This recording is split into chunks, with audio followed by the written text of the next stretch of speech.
Welcome to the India Fintech Diaries, the only podcast focused exclusively on the Indian fintech market. I'm Elroy.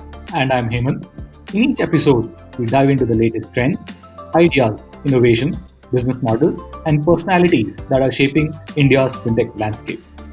We also invite amazing guests who are innovators and industry players that are driving the change that is helping make financial services more modern, innovative, and inclusive in India. Come join us as we explore the changing landscape of fintech in India. Hi everyone, welcome to the latest episode of India Fintech Diaries. I'm your co-host Elroy, and this is the show where we discuss the latest trends in Indian fintech, speak to some amazing guests from the industry, and deep dive into specific fintech themes. And I'm your co host, Hemant. This week, we are talking to one of the hottest new entrants that enables digital banking services for SMEs. I am very pleased to welcome Gurjodhpal Singh, CEO of Tide India, the fintech bringing digital first banking services to SMEs. Welcome on the show, Gurjodhpal. Thank you, Hemant. Glad to be here. Pleasure to have you on the show, Gurjodhpal. For our listeners, it would be great if you could give us a short introduction to yourself and Tide. Absolutely. So I have joined Tide as India CEO in Jan this year. Prior to this, I have been, into financial services and fintech all through my career. My last role was with PayU, where I spent around 7.5 years. I was founder for SME payments business at PayU and scaled that business. Ran it and scaled it for around 4 years. And in my second half of my role at PayU, I was, part of our global M&A effort into India-focused fintechs. So with that in backdrop, I have decent interest in SME segment and, within fintech, neo-banking as a segment. And both these come together with Tide and bringing Tide, which is a very successful platform focused on SMEs in the UK to India market. Now, Tide is the top challenger bank focused on SMEs in the UK. We have more than 5% market share. So practically every 1 out of 20 SMEs in UK is a Tide user. As a business, aspire to serve around 25% of global SMEs. Now, considering that we had significant market share in UK and considering we have a business of significant size in UK and the product has seen decent traction and has solved pain points for SMEs, it was very natural for us to go to other markets. And India, by virtue of its sheer size as a market from an SME standpoint, and from the way economy is moving towards digitization, and the way regulator is positive on digitization as well as helping fintechs enable the ecosystem. So all these because of all these positives and reasons, we've chosen India as our first market to internationalize, and that's an effort we are presently executing. Gurjodhpal, the MSME sector has long been called the backbone of the Indian economy. You know that we've seen the evolution of the sector from one that's largely been manufacturing very simple products to one producing very competitive and sophisticated goods today. Now, you also worked at some of the most interesting firms in Indian fintech, including PayU and Bank Bazaar, before moving to Tide. So tell us what excites you most about the SME space. Well, see, one thing which stands out for me, from a SME standpoint, is that these people create real value in the economy, be it manufacturing, be it servicing, or be it retailing. These people put in a lot of effort, and things are not very streamlined for them. The access to say working capital, the access to upstream and downstream of their businesses, it's not very efficient. So they face inefficiency at each step of execution. And from that standpoint, right, I feel that this segment is generally underserved, and because of that, what happens is that if you build a business which actually solves a pain point, there is decent traction for it. This segment also is happy to pay for that value. If something delivers value for their business, they would pay for that. And from both these standpoints, I believe that overall, we could see a lot more businesses, focus and build out on this segment. Typically, most of the businesses either go for very large enterprise as a segment because of the obvious traction that they get, or they go chasing the consumer segment. And the general feeling is that the SMEs will pick and choose from these two categories, and they will pick up the products that would serve them, but which is not true. And essentially what happens is that at the end of the day, SMEs remain underserved. So to look at their pain points and essentially bringing them products which solve their business pain points, I believe that brings a lot of value to the ecosystem and economy as such. And you are at the back of it able to build a large, scaled business which has decent unit economics as well. At times we have seen that building such a business in retail consumer segment is much difficult, right? So from that standpoint, SME as a segment, I believe, is pretty underserved. It's There are ample number of areas where it could be disrupted. In the Indian internet and startup world, we've seen bunch of very good organizations solve number of pain points for these, be it supply chain, be it digitizing them, be it solving some pains of them across the value chain, be it payments, be it credit. But people have solved decent problems and added a lot of value and created good businesses focused on this segment.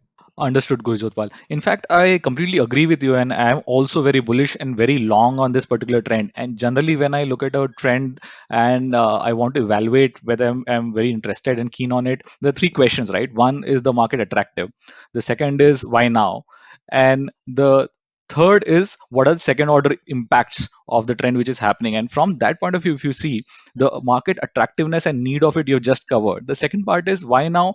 I think it's extremely interesting that the new generation of these SMEs are taking over who are digitally more savvy. So that's there. Second is the penetration of internet and smartphone has really enabled us to now reach the MSME segment and really serve them. And third, I think in some way the pandemic has anyways accelerated the digitization that we are seeing. So from why now perspective, I think there has never been a better time to drive digitization in SMEs. And from second order impact, which Gurjotpal you were covering, is also that when we do digitization, a lot of data sources and data availability is going to increase on the MSME, which is only going to help us deliver credit products, which this particular segment has been deprived of or underserved, as you rightly said. From your point of view, I also understand your views on this particular trend of digitization and the implication that it may have in the growth, one on the industry and the other is on the country itself. Right. This is a very good aspect to chat about. The access to digital, right, has improved manifold, which is great. But I think the other piece which has happened is that the inertia for anybody to do things themselves, the DIY products, right? So when I was launching the payments product at PayU for SMEs, it was a DIY product, but we had to put in a lot of effort to get SMEs to accept or understand that DIY and to train them on that DIY. Once that piece was through, we were able to generate good business there. But over time, that was back in 2013. Over time, from over last 7-8 years, I see that there is an amazing change in the ecosystem where DIY products are picked up upon. If you deliver good value and good experience, SMEs would pick it up, would learn to use the product, would get value out of it. The other brilliant part of SMEs is that if you deliver value for them, there is a brilliant word of mouth. This is a community which works very closely with others in the ecosystem, in the economy. So if you deliver value for one SME, believe me, he's going to ensure that 50 others pick up your product, or at least he's going to recommend that product to at least 50 others. So from that standpoint as well, this is good in terms of timing. Now, coming back to the point where you mentioned how will the digitization help the economy as such. See, with digitization, two things happen. One, there is a lot of efficiency added in the way they conduct their business, right? Which essentially gives them a lot of time and money back, so that they could focus on their core business. That's one. Second, with this digital footprint, there is availability of alternative data, of data which was not available till now for traditional sector to underwrite, and and because of that, these SMEs had to look at the unorganized sector for funding their working capital. And from that standpoint, that was inefficient, that was more expensive, and it again eats into their profitability of their business, and hence hampers their overall growth. Now, with this data getting available, getting recorded, it's amazing. But the next level of impact will come when this data is used pragmatically to underwrite, right? The data might be available, but is somebody ready to look at it? Is somebody ready to pick it up and use it to extend a working capital line to the SME? That is a question that we need to answer, and that is a pain point that, as a sector, fintechs like us have a very important role to play.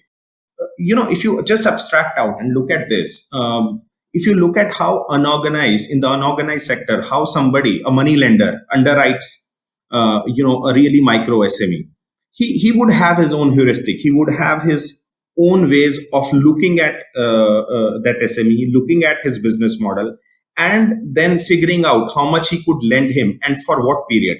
When you go deeper into these models, right, you see people lending a line in the morning and doing the collections in the evening, right? The time frame for which that line is given out, and the amounts, those vary big time.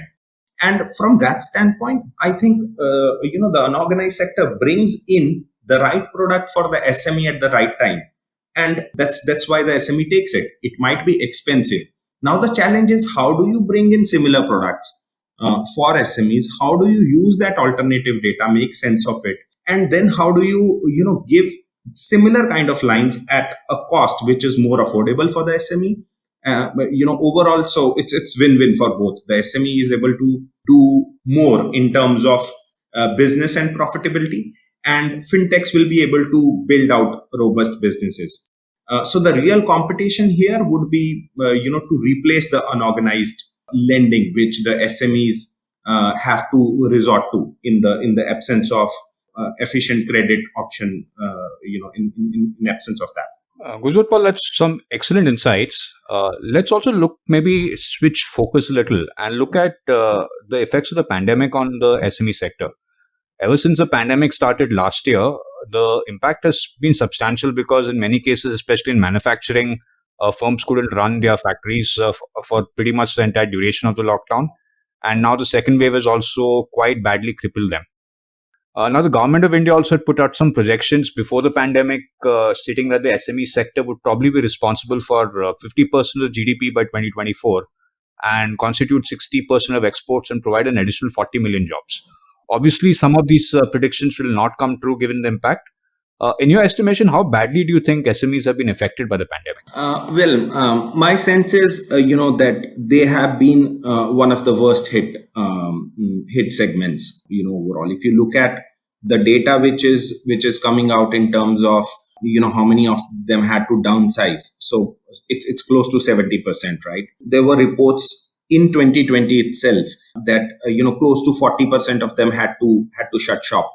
So overall, I think the SMEs have been hit hard, And I think in the second wave, the hit will be harsher, and it will have its second order impact on the economy as such, because the number of jobs that the SMEs create, so that in itself will create a second order of slowdown in the economy as such.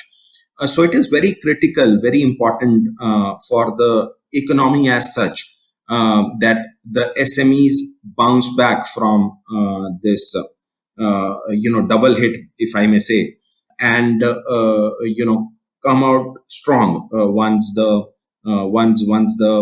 vaccination is rolled out, once the economy starts moving back to normal. So I think it'll be very critical, and regulator is doing their bit. I believe banks are trying to do their bit. Overall, the entire financial services and the fintech ecosystem, I think, will have to step up to support this bounce back. But as they say, in every challenge there is an opportunity. So it's also an opportunity. So as the SMEs start rebuilding their businesses, there is a definite opportunity which the fintechs can pick up on, and build out things, products for SMEs to ensure that they are which assist them in bouncing back. And in the process, the fintechs are also able to build out good businesses out of this opportunity which is available. Additionally, Gujratpal and Elroy, if you see, nearly all of us and all three of us today agree that digitization is a huge opportunity. We also agree that the timing is right, the digital infra is getting built so we can access the MSMEs and provide digitization services to them. Third is that the total exposure of MSME credit exposure is 232 billion USDs, and then there is a gap of USD 219 billion. That means that opportunity on the credit side is humongous or colossal. Now, if all of these things are there, what exactly is the challenge or gaps that's stopping the entire industry from walking this path that we clearly foresee? I think the biggest issue or the biggest challenge for a business to serve SMEs is in terms of unit economics.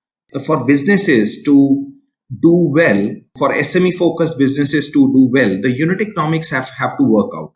Now, how would that happen?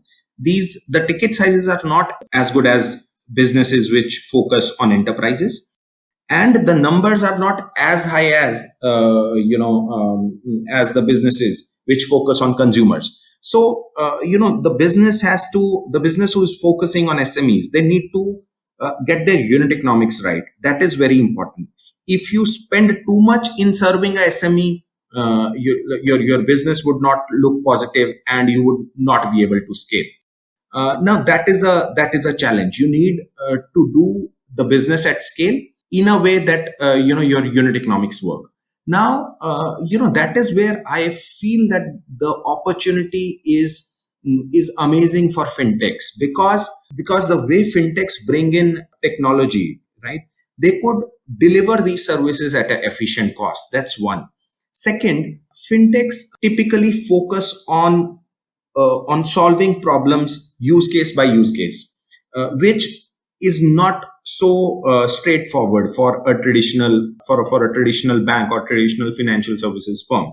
Now, when they do that, right, they are able to target a particular problem statement and bring a efficient solution with use of technology, which is scalable at an efficient cost. So, because of these, I believe SME specifically as a segment can be solved by fintechs because of the inherent focus and efficiency which technology brings to table, and hence they can play an important part as compared to traditional financial services firms.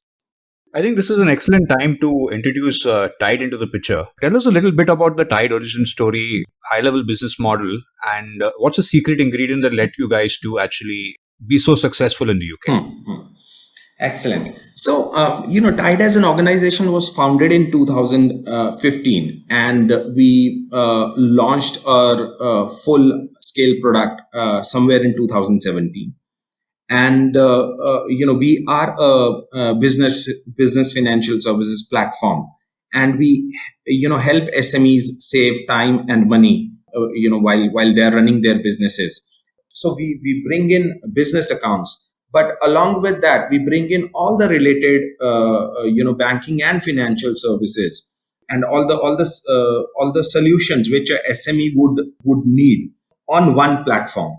The challenge which SMEs face is that they are typically a single person run show. They do not have the luxury of having a finance department, right? If they need to get an external help, they'll have to spend on an accountant. Now in UK, what we do is we target SMEs and we help them right from setting up their business entity, helping them set up an account, giving them their first set of instruments like cards, etc., for themselves as well as their employees, and then we help them do payments, payouts, the overall taxation, invoicing, etc.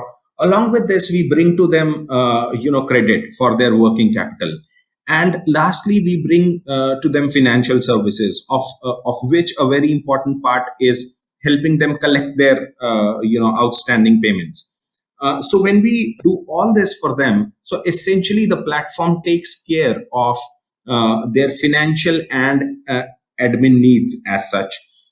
They save a lot of time and money which they would have to spend if they use the traditional route.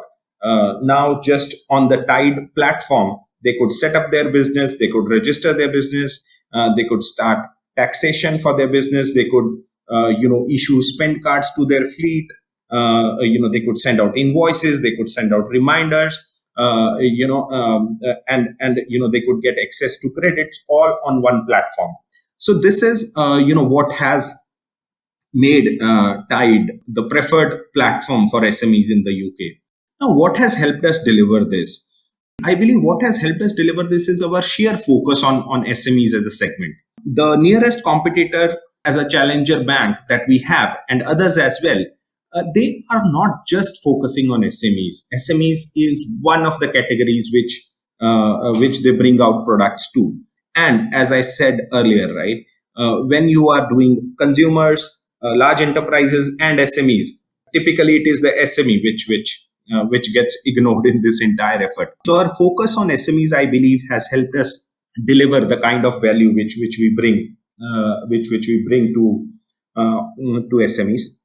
That's very interesting, Gurjodhpal. I think one important insight for me from what you just spoke about, right, is while there was no focus when Tide launched in the UK on specifically the SME segment, that's actually changing as far as India is concerned. If you just look at the last maybe 2 years or so, we had a number of SME focused neobank launches in India, Open being the most prominent among them, and the more recent ones being folks like Razorpay X, for example. So just curious to get your insights on how do you see the entire neobanking landscape in India kind of change, specifically in terms of neobanks that are focused on the SME segment.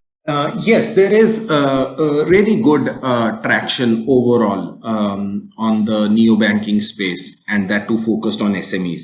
And I would say, neobanks for SMEs are the first segment which neobanks are targeting in India, which is actually quite refreshing and amazing.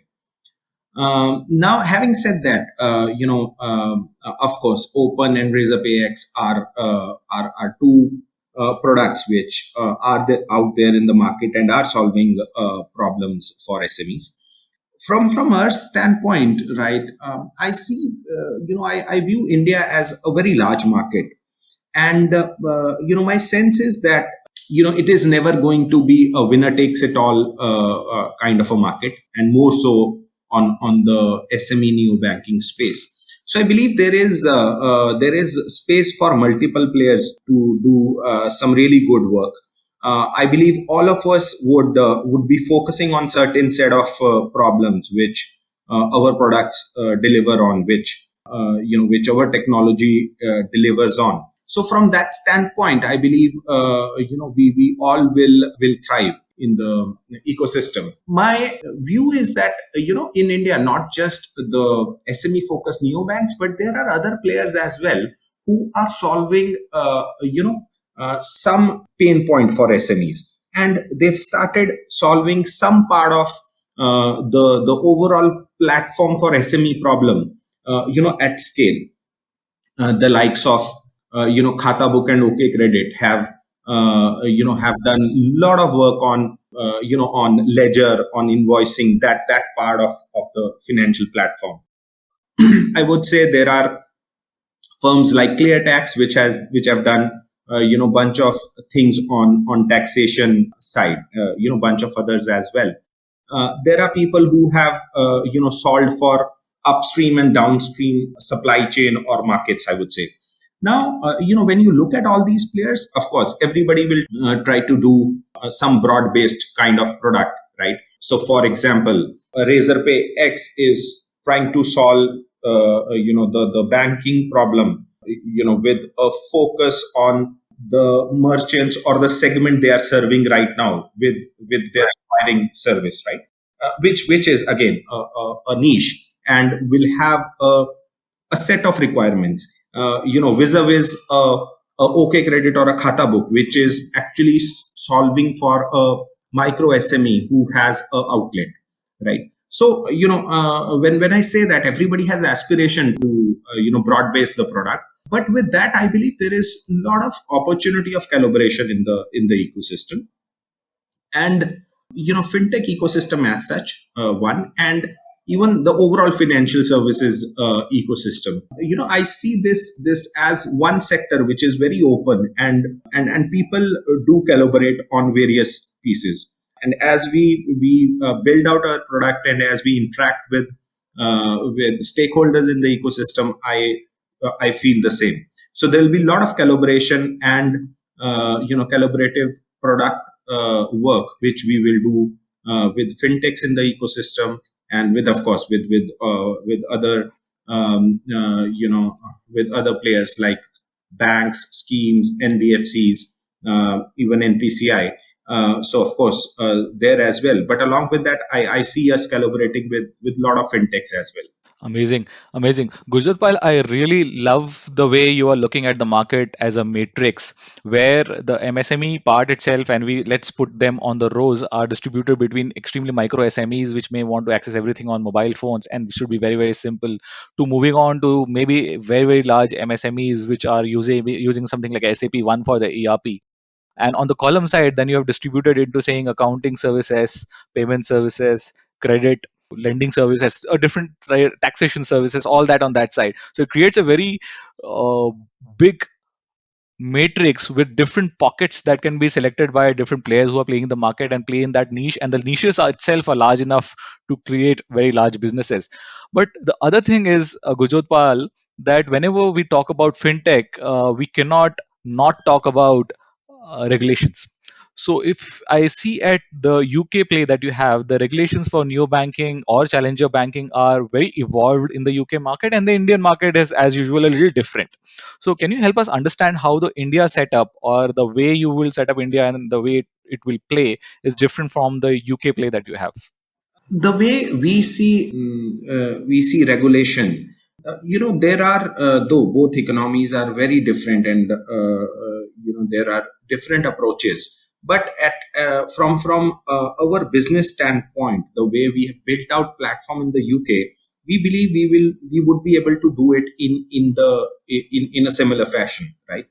From an ecosystem standpoint, right? I see that the Indian banks, and I believe the regulator has ensured and encouraged that the Indian banks, do collaborate with fintechs. The Indian banks have positive interest in going to segments to which they cannot serve or reach out themselves through fintechs, right? So that's good, that's pragmatic, and that is a big tick in terms of the way we do things in the UK and the way we want to work in India. And from that standpoint, for our bank account service, we have announced our partnership with RBL Bank. This is very similar to the way we do things in UK, where we bring the bank account product in collaboration with Clearbank. So it's quite similar that ways. The second piece which you mentioned is that neo banking is quite evolved in UK.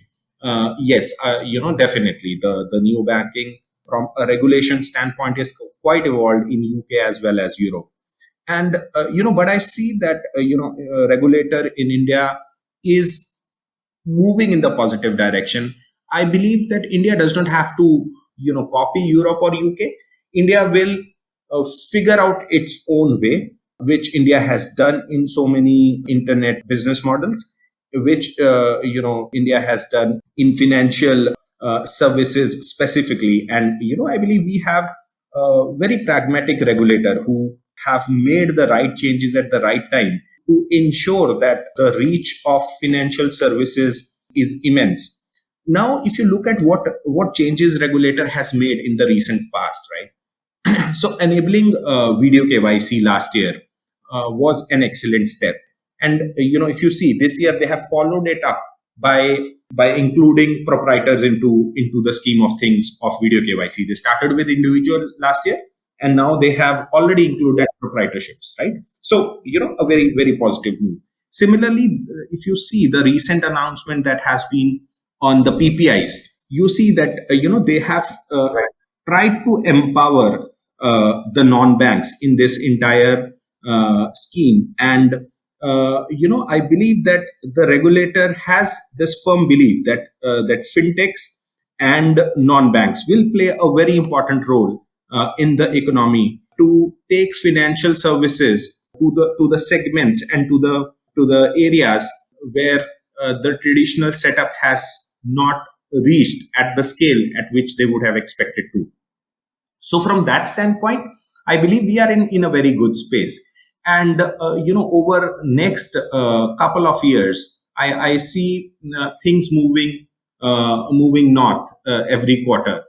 Expect the regulator to move on this, and there will be positive moves. As someone running a neo bank trying to create a SME focused product in India, I already feel empowered in terms of partnerships, in terms of the rails which are available to deliver the service. And as these become even more pro digital, I think it will be a shot in the arm for neobanks like us.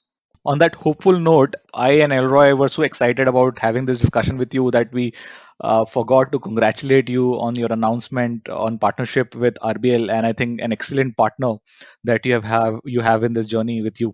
That's excellent. Before you leave us, Gurjotpal, I also wanted to have your views on, or a little bit of crystal gazing of how do you think this SME digitization and this market space you see shaping up, say by 2025. I don't know, it's very difficult, but still some crystal ball gazing from you. See, I believe that we would have gone a long way in 5 years, right? I already see that regulator is quite supportive and encourages the fintech ecosystem as such. And over next 5 years, I believe there would be a lot of pro SME and pro digital pieces which will play out.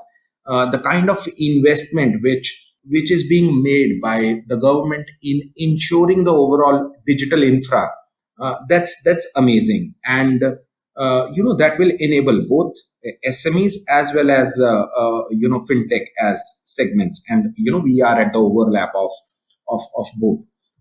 So that is amazing. If you see the kind of impact which NPCI has brought, and now we would have a new umbrella entity coming in. Just imagine, the kind of impact that can have on building the overall infra for digitization. So overall, I think we will be in a very different space, in 2025. But again, I think Rome was not built in a day. It's a journey which we as ecosystem will have to take, and we should expect regulator open things up, but there is no point in just opening anything unless you have some infrastructure at the base to run it, right? So that has to follow, and I believe there is clear plan which regulator has, and these things will start opening up over next we'll see a lot of things open up over next 5 years. Let me just give you a simple example, right? So with the PPI announcement, they said that the wallets will become interoperable, right? Now, it is easier said than done. Now, the detailed regulation which came, they would have to create a base layer to ensure this interoperability, right? And for that they already have a plan, and they said that that will be up and running, by end of this financial year, and from April 22, this interoperability will start. So this is the big thing, right? Having a clear executional plan. It is not just lip service. And the other piece which regulator does very well in India is that they have not allowed creation of walled gardens. Something which happened in economy like China.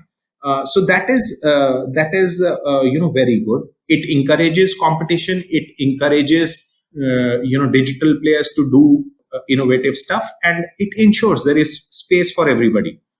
So all that will help India create a robust neo banking framework. Gurjot, it was amazing speaking to you, and I think we are excited and looking forward to the journey that Tide is going to have in India. In case people are interested to know more about Tide, can you help us understand what are the ways that they can get in touch with you to understand more about the company? Yes, see, we already have our India focused website up and running. We are collecting interest from our early users, people who want to be our early users, and with them, once somebody comes and registers on that, we share our progress and the set of things which we are doing with them, and many of these will be the first users for our product as we start taking out the product into the market. Excellent, Gurjotpal. I'll definitely add the links in the show notes as well as some of the other information that you've mentioned. Thank you, Hemant. Thank you, Elroy. That's it from India FinTech Diaries for this week. Do keep an eye out on our website, indiafintechdiaries.com, for exclusive companion content on topics discussed on the show. And until next time, stay safe.